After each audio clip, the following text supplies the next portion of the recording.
So the album Tales from the Backseat just came out here, and in Ireland, week when it came out, #1.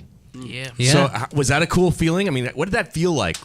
You put all of this effort into creating this album, and then it gets such a great response in your home country.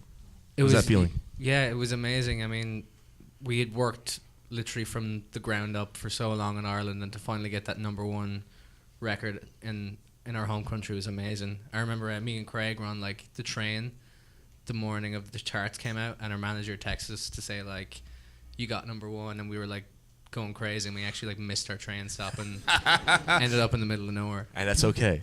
That is actually all right. So how many?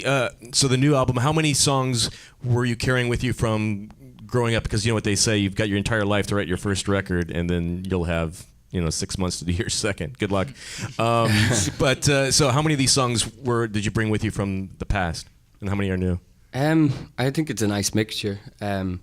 Obviously, we had like about 40, 50 songs going into the situation of making the album, and that was like the hardest part, was like narrowing it all down. But Sure. yeah, there's some nice old songs that we've always felt it'd be mean to those songs not to put them on the album. And then there was like some new ones that came along as we toured that we were like, oh, definitely as well. So did it together fit the theme of the album? Did it?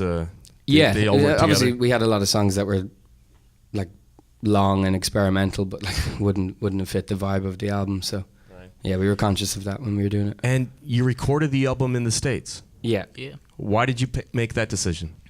the producer was the guy we wanted to work with was in LA, and we And so packed our bags and went. All right. So then, what did because LA is a bit different than Ireland.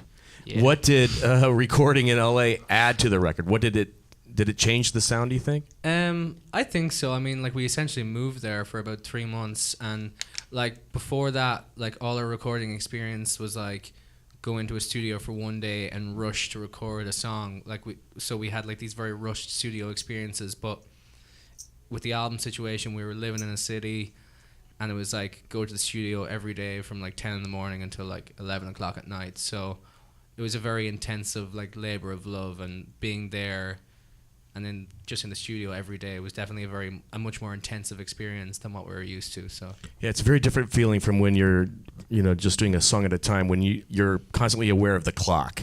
yeah. And the clock means money. Whereas when you're doing an album in one place, you can really immerse yourself into that experience. Yeah. How about